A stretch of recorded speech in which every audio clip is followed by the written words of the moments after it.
আমরা কারা পালন করিব দেশের নিজেকে সবসময়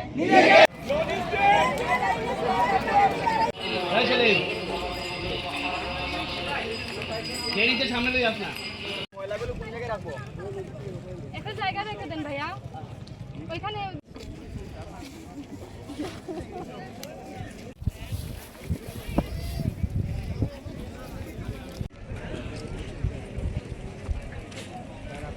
সালাম এবং আদাব।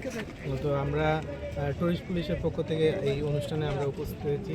আজকে বিশ্ব পরিবেশ দিবস উপলক্ষে এই ক্লিনিংয়ে যারা উদ্যোক্তা তাদেরকে আমরা ধন্যবাদ জানাই। আমরা টুরিস্ট পুলিশ জাফলং জোন এই জাফলংয়ের স্পটটাকে আমরা পরিষ্কার করতে আমরা 12 মাসই কাজ করে যাচ্ছি। তো আজকে